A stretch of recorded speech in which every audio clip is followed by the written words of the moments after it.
ആരാധകർക്ക് ആശ്വസിക്കാം, ഈ ഓണത്തിന് മമ്മൂട്ടി എത്തുമെന്ന് ഏതാണ്ട് ഉറപ്പായി.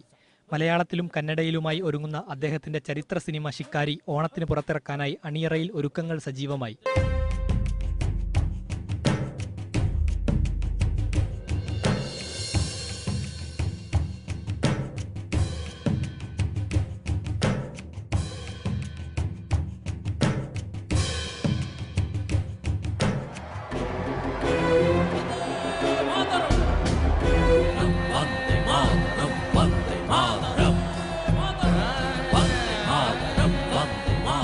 ഓണം റിലീസിനായി ഒരുങ്ങിയ കിങ് ആൻഡ് കമ്മീഷണറിന്റെ ചിത്രീകരണം അപ്രതീക്ഷിതമായി നീണ്ടപ്പോഴാണ് മമ്മൂട്ടിക്ക് ഇക്കുറി ഓണച്ചിത്രമില്ലാതായത്.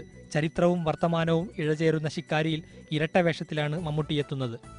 അഭിലാഷ് എന്ന സോഫ്റ്റ്വെയർ എഞ്ചിനീയറായും ഒപ്പം കരുണൻ എന്ന സ്വതന്ത്ര സമര സേനാനിയായും അദ്ദേഹം വേഷമിടുന്ന ചിത്രത്തിന്റെ അവസാനവട്ട ജോലികൾ ബാംഗ്ലൂരിൽ പൂർത്തിയായി വരികയാണ്.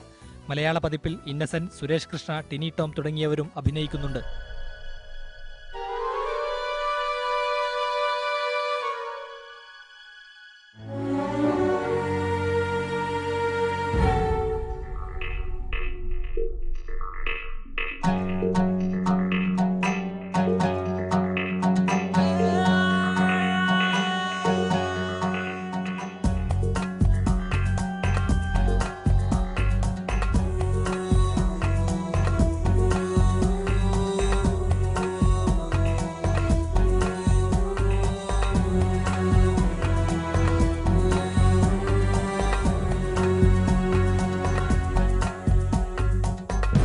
Entertainment Desk, India Vision.